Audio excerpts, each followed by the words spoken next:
Yo, what's happening, people, and welcome back to the Tiki Taka podcast. We're going to hear hot takes, unbiased opinions, and hopefully have a couple laughs along the way. Yes. Now, if you are watching this, please like, comment, subscribe. I've been checking the numbers again. People enjoyed the Maresca video. It's got like almost 80 views. Nice. About 50% of the people watching. Come on, guys. Come on. So if you are watching the content, please do drop a subscribe, like the video, let us know your thoughts in the comments. And look, on this one, we're going to be talking about, we've got our main episode of the week also coming out, but today we have to react to some of the news that's dropped today. Yeah.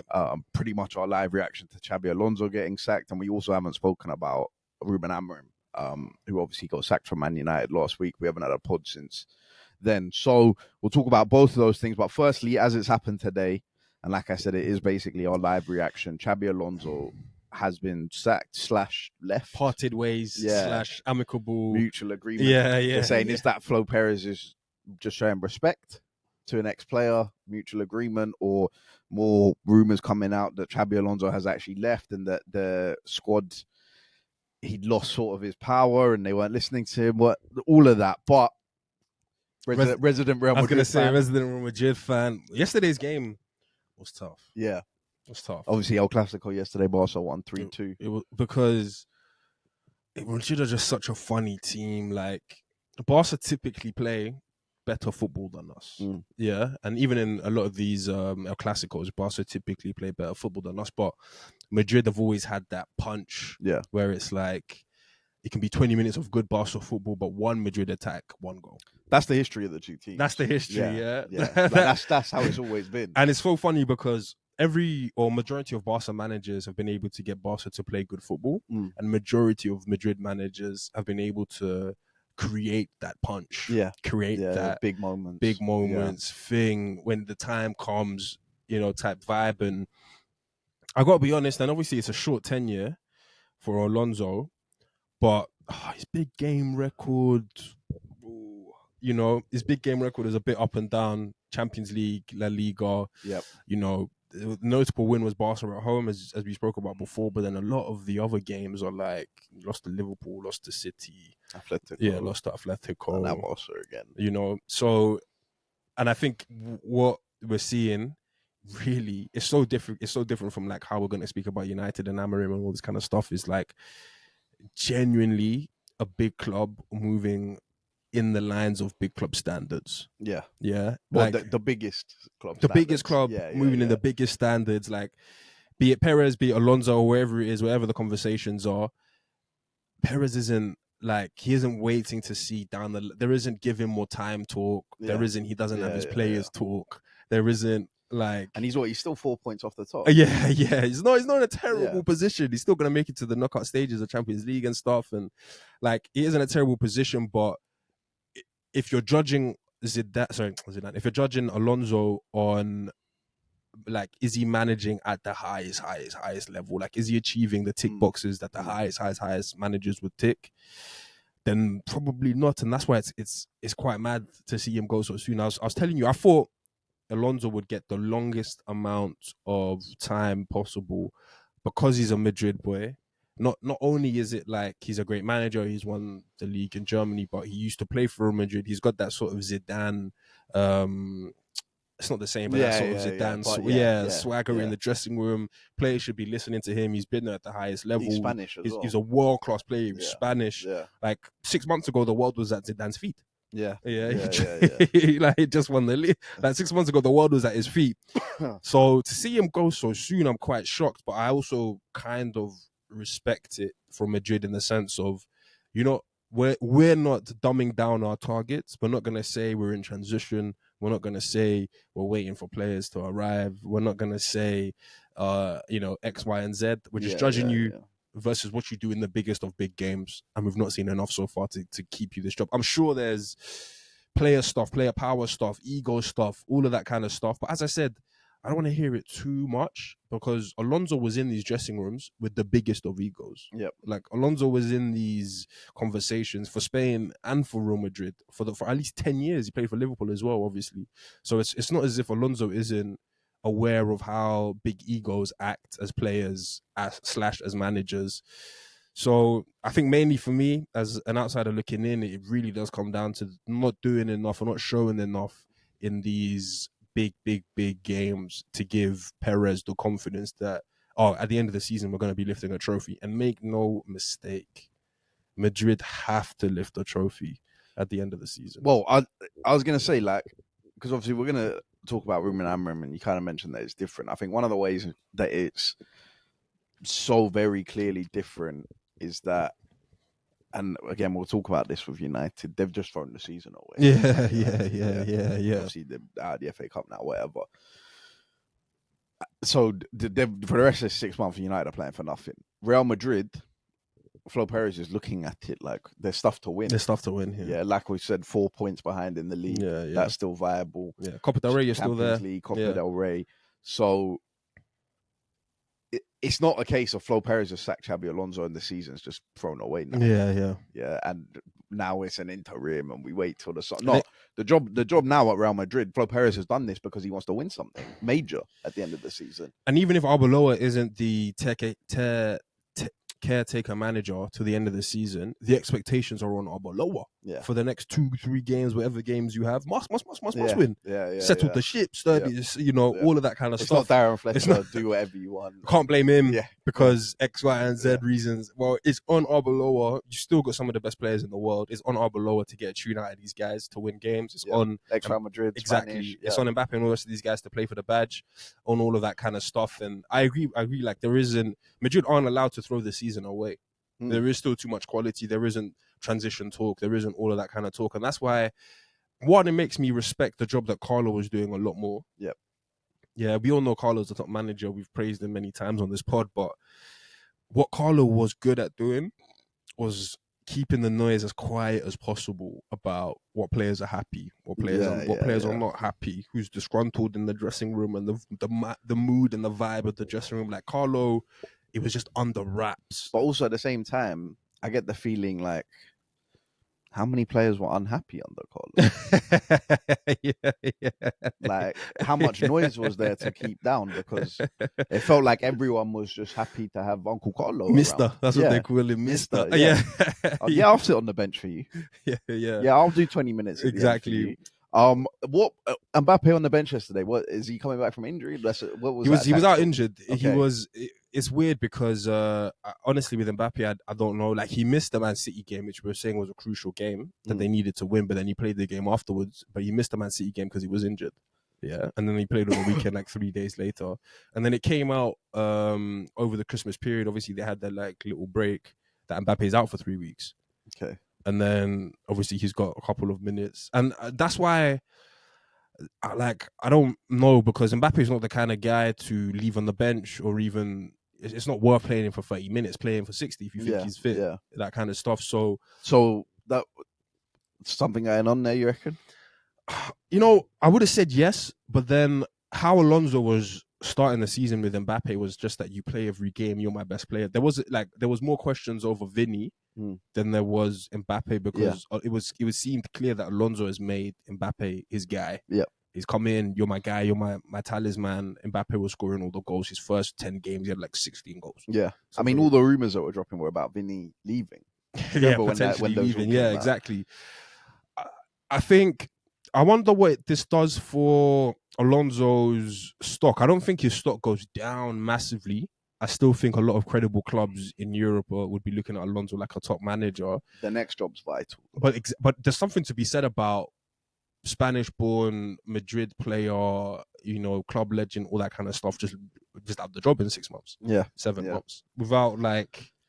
I think there's because obviously some of the reports that are coming out from the Athletic and whatever, that the Real Madrid players weren't very happy with some of the changes that had been implemented since the summer with Xabi Alonso, that it's chalk and cheese, the ego of the squad, and Alonso felt that some of the players weren't on side anymore or weren't listening, whatever.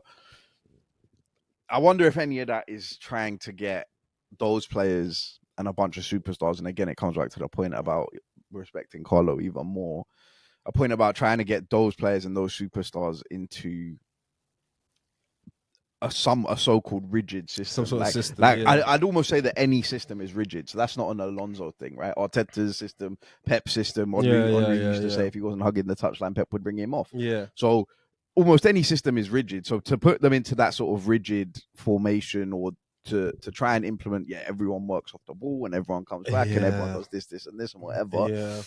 I don't know. It seems like maybe that it just hasn't. Worked. And like you say, if Alonso, the Spanish guy, the Madrid legend, can't do it, can't convince other Madrid players to play for the badge. I need you to run these hard yards. I need you to do this. I need you to do that. It definitely does say something. I think what this has shown Flo Perez / Madrid fans is obviously they know the Madrid job is so delicate, yeah, but it really, really, really is a lot more man management than anything else. And guys would get onto Carlo saying that he wasn't a tactician, this and that about Carlo's tactics. And obviously I rate Carlo as a tactician. I know what Carlo was doing. It's not necessarily the rigid new school way of like positional play. You need to be here, you need to be here, you need to be here. But Carlo was a tactician in the sense of like, all right, this game needs a change. Here's Vasquez, here's Asensio. Here's Tremeni, here's Dani Sabay. Like he's good at seeing what the game needs, and that is tactics. That is tactics. So it seems as if though that you don't win what Carlos won everywhere. Yeah, of course, without understanding football and knowing what to change. But guys would always do Carlo like he isn't an X's and O man, like he isn't a this sort of. But I think that's to your point. He's not X's and O's with Pep and those kinds of guys. But again, he doesn't need to. He doesn't need to be. Like, and I think the Madrid dominated job, those guys in the modern era. The Madrid job is Carlo's done it. Who was it? Zidane? We were just speaking about Zidane. Like, there is something to be said about gaining respect of the dressing room to get the biggest egos, the biggest names in world football to run through brick walls for you. Yeah, like Carlo had that. Yeah, whatever you want to say about his X's and O's, as you said, he had guys who were happy to do 20 minutes. He had guys like Brahim Diaz. I don't think Brahim Diaz ever got to start on the Carlo. I don't think he ever got to start on the Carlo. We all knew he was the super sub. Brahim Diaz would come and change the game from the bench and sit on the bench the next game, regardless if he got 2, 3, 4, whatever it is. I think Alonso, part of the reason as to why he is where he is right now is obviously his man management of some of the biggest names, Vinny, Jude, whatever it is. Be it injury, Rudiger, be it injury and all those other guys. Like even some of these guys that were banished from injury in the Carlo era, they just seemed to have been giving a lot more when they came. I saw Rudiger. I don't know what's happened to Rudiger. I know he's been injured for a long time. I know all of this kind of stuff, but like I'm looking at Rudiger, like, bro, you're a shell of yourself. You're not really offering this team much. Obviously Alaba, look, they've got some old guys there, but it takes a man management to say, hey, look, you are still a top player. Yeah, I'm going to need you, and I need you to be at your game. And for that player to take that on and receive that and listen. And I wonder where Madrid go next in terms of new appointments. I think like the Madrid, so it's the top of the top of the top of the game. It should be who's the best in class really from the 2025-2026 season. It will be interesting, man. It will be interesting. I think it's a massive appointment for Madrid because Hansi Flick is like he's got his flaws in terms of the goals that they concede and a lot of Barca's games are still tangible. Yeah, they're still like 5-4, 4-3 type vibes. But at the same time, if he gets 2 league trophies and the team gets better, like the Pedris, they win Champions League semi-final. Yeah, and the Gavis and guys, they get better, and God forbid Barca sign a good centre back. Yeah. Like it's starting to look a bit like, all right, well, we're letting something slip here. Maybe there's a little Barca dynasty growing that it doesn't. I don't think that this is a Barca team that is like unbeatable. We know they're very good attacking wise, but it shouldn't be that this Barca team wins 3 or 4 out of the 4 next league trophies. Especially like the Madrid squad is better than Barca's squad.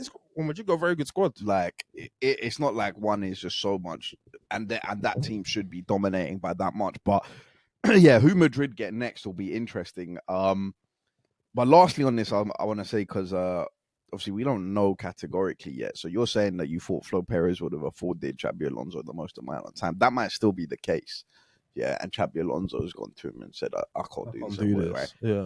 If that is the case, to me, when a manager does that without, I don't know, maybe like a personal reason or whatever, it's a bit, I see that as a bit cowardly. No, and a bit running from the grind. So if it is a case of Alonso's gone to Perez and said, I need to part ways. No, it can't happen like that, because it says so much about Alonso if that is the case. Like, every manager is going to have problems when they take on a club. Every manager is going to have issues, X, Y, and Z. And I was saying to you the other day how I think a manager's competitive spirits or competitive drive might be more than the players.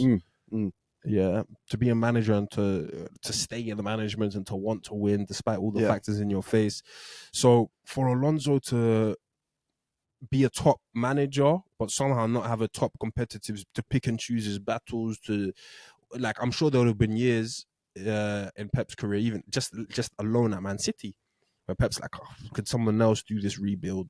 Like, I see Company and these guys leaving, David Silva, Aguero. Do you mind if someone else comes in for a year and then I can get the year after that? When everybody's when you like it'd be mad, and that's kind of what it feels like Alonso's doing. Like, you can't just be like, this challenge is too big as a manager. As a player, it's bad. Don't get me wrong, but as a manager, you're meant to be like, you're meant to think of yourself so highly that you can get any team, any group of 11 guys, you can get a tune out of them, let alone the best in the world, let alone managers are turning down Mbappe, managers are turning down Vinny, saying, I just don't know if I can work with a team. What? What? Yeah. I mean, look, I think a big part, obviously we don't know, we'll find out more probably as the week goes on, but I think a big part of it is, I just think there's probably 4 or 5 fairly big players that just aren't on board with Alonso. And I think it's everything, not just tactics. I think it's all the little small stuff. Training times, all that stuff. I was saying to you when you're making, like, can you imagine just like Alonso, like we hear Arsenal players, City players, whatever, talk about Alonso's going out there and he's doing shape work. Footballers always usually refer to that as being quite boring. Of course, because you're not really playing, you're just moving and working and whatever. So, like, compare what an Alonso training session might look like to what a Carlo. That's what I was gonna say. It must have been chalk and cheese. Like, Carlo's like training starts maybe around 10, maybe around 11. When everybody's here, we'll just start. Alonso's 8 a.m. sharp. Everybody out on the grass. If you're not out on the grass, it's laps. If one person's late, it's laps for everybody. That kind of vibe. And I think Madrid guys, look, who's to say that that's a bad work culture? But I think Madrid guys are probably like, hey, well, we win without having to do this. We're already at the top, by the way. Like, we're already like, But then at the same time, it's like, and obviously we need more information on this because this has just happened earlier today. But at the same time, it's then like, if it's a Flo Perez decision, well, Flo Perez brought Alonso in knowing that Alonso's going to run training like at 8 a.m. and do all of this. And Flo Perez has brought him in because Ancelotti wasn't doing that and it cost them last year. That's why I said I think Flo Perez has underestimated the management piece. You said it many times about how when they lost to Arsenal in the Champions League, like, it was so obviously, so evidently down to coaching. Arteta's brought a ragtag group of guys and bought them 3-0. We're missing our best players. It's not even like this supreme Arsenal team that's top of the league and all this kind of stuff. So he's gone in the direction of, well, this is where football's going. Guys are getting young managers with rigid systems and formats and all this kind of stuff. But at Madrid, at the highest level, the system and format doesn't matter more than the happiness or the drive or, whatever it is of the best players. And Vinny's one of them. Mbappe might be there singing on the same song sheet as Alonso, but obviously Vinny not being where he needs to be. And I remember they were saying this before the Man City game, that Vinny and Rodrigo were both on a goal drought. It was like 10 plus games or something each that they both hadn't scored a goal in. And then Rodrigo scored a couple goals recently. But that just can't happen. And I know Vinny's petulant, and I know all of these things about Vinny. But Carlo had Vinny scoring every other game. Carlo had Vinny on a Ballon d'Or run. Vinny was loving, with the arguments, with the like beef in the media, with the whole versus the referees, racism in La Liga, all of that stuff.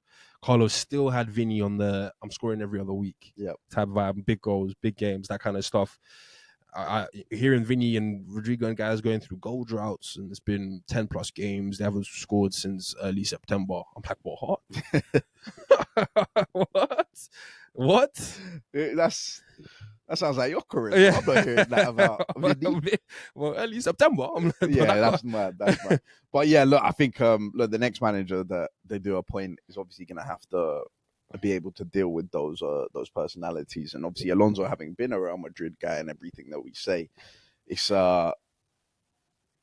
strange that he wasn't able to. It's strange that he hasn't seen out the season. I couldn't have predicted that, because then it's nuanced as well. Because then I'm like, well, if Alonso can't get them to like lock in to a rigid system, who'd you give the keys to? Do you just have to put that? Like we just can't do that. Like, is Alonso going to be more strict and rigid than Tuchel? Nagelsmann, whoever like Real Madrid are looking at, like Tuchel will be worse. Yeah, for sure, 100%. So do you just have to go back to a man manager? But then those are kind of like a dying breed almost in football. So yeah, look, that one's going to be interesting. There'll be more news on that, obviously, as the week goes on and whatever. So maybe we can talk about that another time. Like I said, also Ruben Amorim did get sacked last week. It's a crazy start of the year for managers. Yeah. Similarly to Maresca, he's called out the board, and within 24 hours, he's gone. He's been let go. We were talking off air. This was actually before Amorim got sacked, and you were asking me if we've really appreciated the Amorim era. And now that it's come to an end, I don't think we did. Well, I didn't. I don't think I did. Yeah, as much as I maybe should have, but because I thought it was going to go on for longer. Like, I was ready to start like really enjoying it March, April, May. Yeah. When I know the end is coming. Yeah, of course. And still, it's not near Ten Hag. Yeah, I will stand on that. It's the best. Ten Hag was good.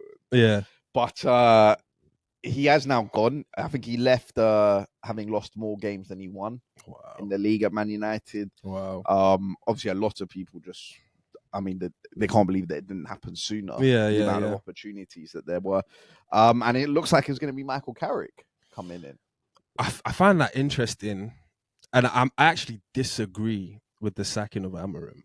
Like, don't get me wrong, performances and results were awful, and he could have been sacked alone off performances and results. I 100% hear that. If United had sacked him in the summer, I wouldn't have had much to say other than good, sort of seems like the right decision and all of that kind of stuff. But I think my issue with it now is to something that you've already sort of alluded to. It's the like complete and utter throwing away of the season. It's the timing of the sack. It's the complete and utter throwing away of the season that I think makes it the wrong decision to sack Amorim. And obviously, we know they haven't sacked him for results, because it would have come sooner if that was the case, or it wouldn't have come directly after he was called out the board asking for January transfers and saying that I'm a manager and all this kind of stuff. But I just think the wrong thing about the Amorim decision is you're talking to me about Michael Carrick or Ole Gunnar Solskjaer as potential caretaker managers, or Darren Fletcher until the end of the season. And I don't think either three of them or the three of them combined will do a better job than Amorim. And it's not that Amorim's going to do an amazing job. Amorim probably would have. I agree. He wouldn't have finished in the top 4. He wouldn't have finished probably in the top 6. He's looking somewhere between like 10th and 7th if he's lucky. Maybe somewhere between 12th and 10th is where, or like 12th and 7th really is where I think Man United would have finished under Amorim. But I think with the Ollies and the Carricks, and for me, there's a element of Ineos making their bed and laying in it. Yeah. All right. Amorim's been awful. It was a poor decision to hire and keep Amorim in the way that we did, but we've seen it out to the end of the season, and then we can get rid of him, and it's like everybody can just say Amorim was awful. Mm-hmm. Yeah. I think when you bring in a Carrick or you bring in a Solskjaer with the intent to bring someone else in the summer, it's like, man, I've just got 6 months here of nothing. I've just got 6 months here, or 3, 4 months here, 5 months here of like if Amorim had lost the changing room or the dressing room, I hear it, get rid of him immediately. But I didn't necessarily think that, and now I'm just bringing in managers who I think are worse than Amorim. Yeah, because he's called me out. To then, like, that's what I don't understand about the United thing. But you know what, I agree with you that I think Amorim's a better manager than Carrick and Oli. That's all it is. I just think he would end up doing a better job. But I don't know about that. You think they might Gunnar? I think obviously it's just for these next 5 months, whatever. Yeah. If Carrick or Oli were to get the job on a 2-year thing, then Amorim's just so much better than that. Yeah. But for these next 4 months, can Oli or Michael Carrick restore the feeling, restore the vibes? OT, can they string a couple of results? Oli's interim before, obviously it went down a shit ton. It was like what, 14? Yeah. It was a bit mad, and it's not at all because either of those guys are better managers than Ruben Amorim. But they do both have a better understanding of Man United. They do both have a better relationship with the fans. They will both be able to play in a certain way that the fans can maybe accept. And also it's insulated Ineos because the fans aren't going to turn on Carrick or Solskjaer, Fletcher, especially when they know that they're going at the end of the summer. But I don't know. I think that's what I don't like, though. That exact point. Yeah. The fans can't turn on them because they've got the old boy back in, even though the ambitions of the season now are completely capped. The other thing is that they sacked Amorim a week ago. Yeah, they still haven't appointed the interim, even though the reports are that it's going to be Michael Carrick. If they had appointed an interim, or kept Amorim until the interim was ready, they might have beaten Brighton. Yeah. Now, there's nothing to say that Amorim would have beaten Brighton. Yeah. There's just no evidence. He's had poor results. Yeah. And it's Hurstler, and obviously we know, Hurstler's done us 2 big favors. Brighton at OT for the last couple of years. Yeah, they always get it done. But at least the player's a bit more familiar. You probably have a better chance than Darren Fletcher, because United were terrible yesterday. It was awful, right? But you've thrown away the FA Cup game, so now you're out to that. United are going to play 40 games this season. 38 league games. It's mad. League Cup first round, FA Cup first round done. It's mad. No European football. 40 games. And another thing is, for me, it's the repeat of the Ten Hag era. Yeah. I just don't understand how, and I know fans wanted Amorim gone and all this kind of stuff, but I don't know how there isn't more of a buzz in the sense of, I don't know how long Ineos has been here, 3-4 years maybe, and 2 of those seasons you've got rid of managers halfway through the season when every fan would have told you, get rid of him in the summer. Yeah. Every fan would have said that. So those are 2 seasons thrown away, and whatever you wanted to do, top 4, all of that stuff thrown away to rebuild, and now you have to trust Ineos to get it right. Again in the summer. That's why I was no Champions League, no nothing. Yeah. That's why I was so adamant. Like we were having conversations, and I was saying Ineos will keep Amorim for as long as possible, and they will do everything they can to keep him in the job. Ratcliffe came out with the interview, and Gary Neville last year, said he thought Amorim was doing well, the tool, whatever. But I said that because I was like, publicly, if they make the same mistake that they made with Ten Hag, it's just awful. You've just thrown away another season. You haven't learned from the first mistake.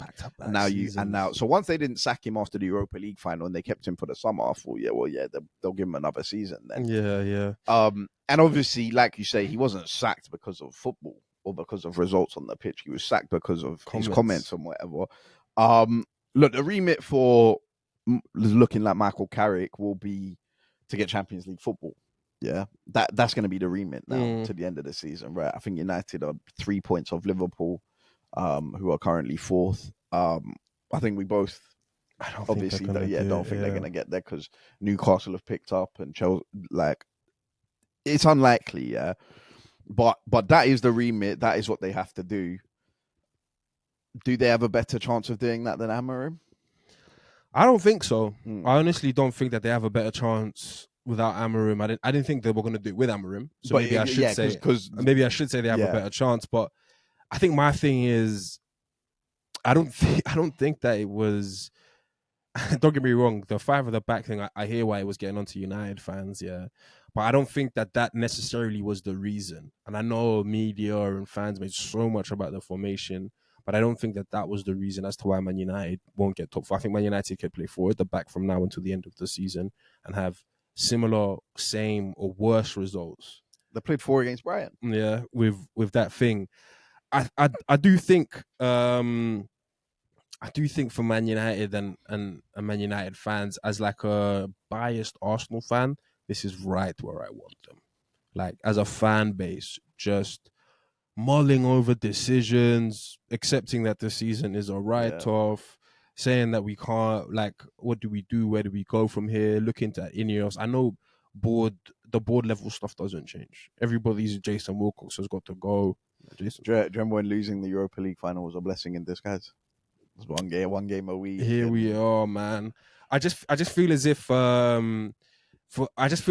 and there really isn't much to base it off, but I just feel as if Amorim is a better manager than Oli is a better manager than Carrick. So even if Man United board was to look at Amorim at this point as a caretaker until the end of the season, because he's definitely going at the end of the season, I just still think he would have done a better job than Oli. But the new manager bounce? Yet to see, and obviously they're yet to announce. They're yet to announce the interim bounce. But I look at myself and I'm like, well, I look at the squad and I'm like, well, was Bruno, who's one of their best player, was he against Amorim? Seems as if Bruno was for Amorim, even though Amorim was playing him. But I think a lot of the players were still on side. So that's what it is. It's like, unless. But Bruno doesn't like Amorim more than he likes Oli. unless these new managers can get 5 to 10x out of the current players, and I don't think they have a bad squad, but I just don't think that you can get another 5x out of Luke Shaw. I don't think that there's another 10x to get out of Ugarte. I don't think that there's another, I think Casemiro is going to be Casemiro regardless of the managers. He's going to be big in some games. He's going to be awful in some games. Yeah. Like, Cunha, he's been trying hard, but he's not been scoring goals. And I don't think that that's Amorim's fault that Cunha's not been scoring goals. Yeah. Yeah. I don't think Oli or Carrick are going to get more from these players. And that's my point is... The only thing that I'm almost saying they might do better is they'll get more vibes. Yeah, which isn't really something to put any stock into. But I agree with your point that vibes at Man United go a long way. You know what I'm saying? And more than most Especially clubs. at Old Trafford. Yeah, more than most clubs, the vibes go a long way. It's a crazy statement, because United have been terrible. But I can somewhat maybe see them going unbeaten at Old Trafford till the end of the season, picking up draws and wins and whatever. Look, there has to be some element of playing for pride now, but I think what this does for Man United is like the Brunos, the Cobbies. I think it changes stuff in the immediate future. Like Cobbies, like I can play games now. There's minutes here for me. A new manager might come in and see what I'm looking to do. But I think that will quickly dissipate. And I think Bruno as well, he's going to be looking at things like, well, they tried to sell me in the summer under Amorim. I'm now under a caretaker manager with a possibility of a new manager coming in. Like, how much more of this can I put up with?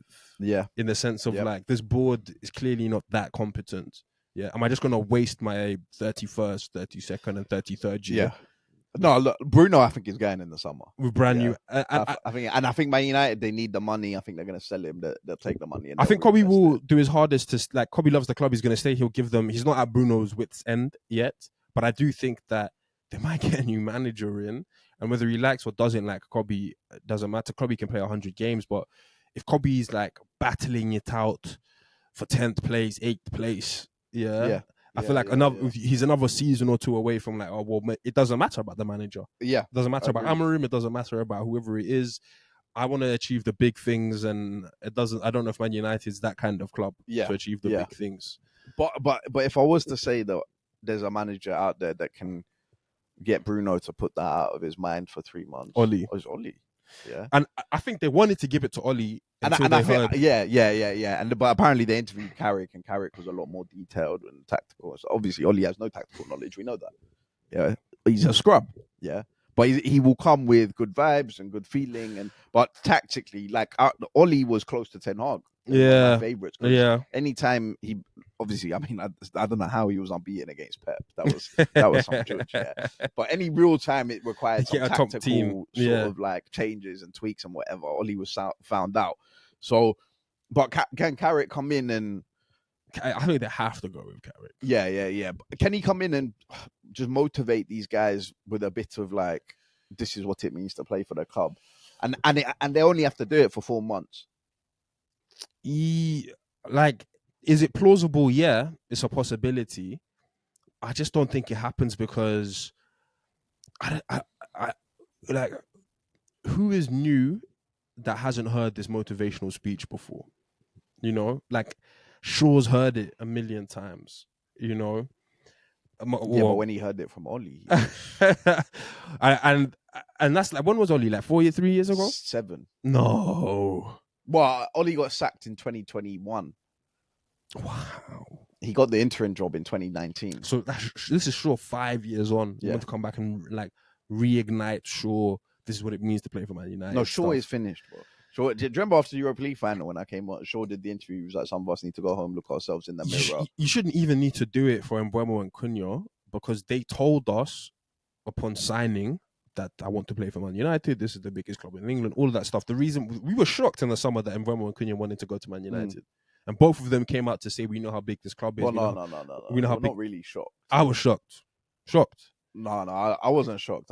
I can see that. No. I was shocked. Still shocked, because I thought that there was maybe not better opportunities, but like, you know, Mbeumo could have gone to, I guess Tottenham doesn't really make sense now, but you know, Mbeumo could have gone to another club and gotten sort of similar wages and had maybe a more stable sort of. But they both made it a point to say, Man United, I know how big the club is. I know what we want to get back to. Because Newcastle wanted Mbeumo.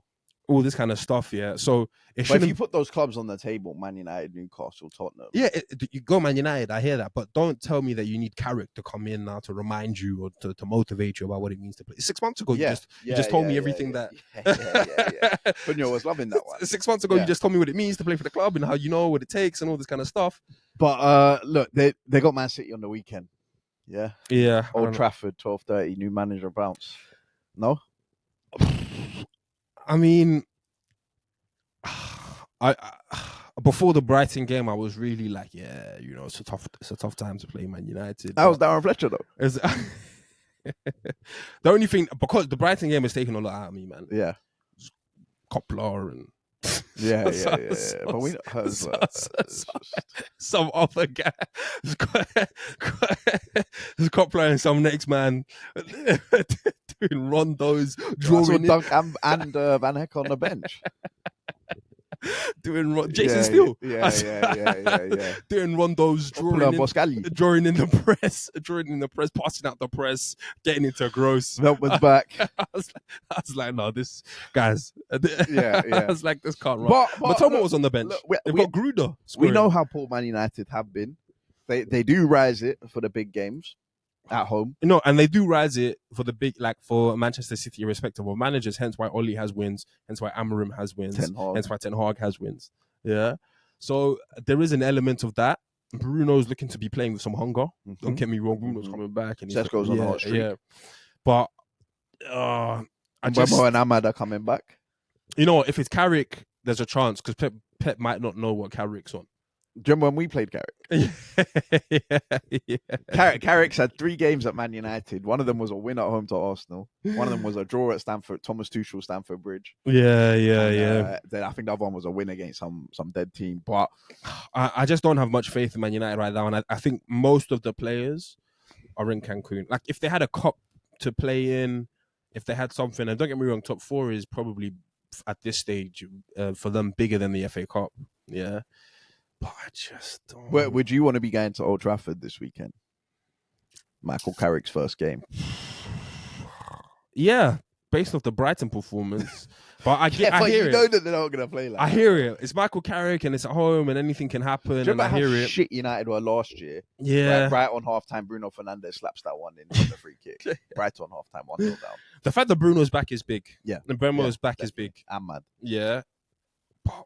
Oh man! No, I'm not saying they're gonna win it, but I just feel I don't think City should be looking at that game like, this is 3 points for us. Honestly, man, the conversation around Man United is so new. Even the Amorim conversation, because I feel like Amorim is kind of hard done by. Like, don't get me wrong, trash results, trash. Lost the Europa League final, trash. Yeah. But in terms of like Amorim's tenure, I think there's very few managers that have contributed to their own downfall, but have also been shagged. Yeah. Amorim this should be Amorim's first 6 months. He should be getting his first or second window here in Jan. Yeah, he shouldn't have come halfway through last season when he did. He agreed to do it as a favor to the club, big club, all this kind of stuff. Used all his goodwill in poor results, which is his own thing. Decision. Yeah, which is his own thing because he's used up all of his goodwill. and I was actually giving it all would have been thrown away if he'd beaten Tottenham in the final. I know. And I was actually giving Man United credit because I still think this is a good move. I like the summer signings because, and I said this at the time, because they were irrespective of the manager. Yeah. Even if Amorim was to go, another manager should be able to use Cunha and Mbeumo. They're still good players. And all this kind of stuff. But it's so nuanced because, Amorim, like, they've plucked him from Sporting early. They've just decimated his market value. And then they've pretty much just had him on a chain and a leash all season, walking the plank, walk the plank. Every game, it's like this should be his last game. But have they decimated his market value? He's helped himself. He's helped himself for sure in terms of poor results and all that kind of stuff. And despite the summer, it took him a year to win back-to-back games. Despite the summer window being a good window, he has the worst ever win percentage. And that's what. Look, there's no leg to stand on in terms of like for Amorim to argue his case. Yeah. But I just don't really think they gave him a fair shake. But I admit that it's weird. Once they decided to keep him after the Europa League final, they probably should have just kept him till the end of the season. Yeah. But it would have been fair to sack him after the final. It would have been fair to sack him after the Europa League final. And I feel like they had to have signed him a midfielder. They had to. Yeah, and we don't know how much of that was Amorim's decision. Of course. Where to spend and even the whole... that's something we were getting onto Arteta for, innit? Like, if this is how much you have to spend it where we need to spend it. But even, who's the other guy from Newcastle? The GM, Dan Ashworth. That whole situation, I think, is messed up. He's got a whole new technical team after 3 weeks of being here. And Dan Ashworth, they actually let go because he was anti-Ruben Amorim. But they made the decision, so... Yeah, look, Amorim has been sacked. It's looking like Michael Carrick's coming in. Manchester derby on the weekend will be his first game at Old Trafford. So it's going to be interesting. And look, we're not going to talk about it today because I think he's probably still going to have a job at the weekend. But next week we can talk about Thomas Frank. Yeah, watch this space. Especially if they don't beat West Ham. Bear in mind, this is day 12 of the year. We've already seen like 4 high-profile... Amorim and Alonso. But yeah, so if Tottenham don't beat West Ham, it's curtains. It's curtains, and because it's West Ham as well, it's at Tottenham. It's curtains. I think it doesn't even need to be. Yeah, as you say, Tottenham need to beat them. Like a draw could be curtains. Sack him for Thomas. You Frank. Can't draw at home to West Ham. This West Ham. But yeah, so look, if you let us know what you think about Xabi Alonso, about Ruben Amorim. If there's any Man United fans watching, let us know how you feel. Is Michael Carrick and Oli, are they gonna restore the vibes? It was funny, I saw someone ask a United fan, so what happens if Carrick or Oli they do well? Good job. And then someone United fan was like, no, we're not doing this again. But I don't care how well they do. No, I'm not gonna lie, like not Oli, but Carrick, because I think he does well. The Ineos might give it to him. Ineos might give it to him, but I don't know if Ineos would be. I don't know if it would be the worst decision to give it him, because I think Man United fans are a bit delusional about who might come in. Like, I don't think Xavi's coming in. I don't think Tuchel's coming in. I don't think, some of those names that Man United fans are mentioning is like, oh yeah, well, let's just go and grab Nagelsmann and let's just go and grab Tuchel and let's just go and grab Xavi. Let's just go and get Luis Enrique. I just don't know if the top names are coming in. So then if it isn't a top name, like, what are the other intangibles that we can have? And don't get me wrong, obviously they're falling in that trap before of giving the interim the job and he's not good enough. And I think the PTSD is too much. I hear it, the PTSD is too much, but I think Man United might be like, thank you, Carrick, thanks for your work, and spend the whole summer window trying to get a manager. Like, thinking that they have a manager. Yeah, we're going to give it to this guy. And then this guy says, wait, I don't get say so over my transfer budget to my first 3 signings. I think I'm gonna turn this down. Yeah. And, all right, we're gonna go for this guy. Yeah. And then that guy's gonna be like, wait, hang on a second, Bruno's leaving. And it might just be easier to go the Liam Rossinho route. Just keep Michael Carrick. Look, who knows? Let us know your thoughts in the comments. Thank you for watching this episode, and we'll see you next week. Peace.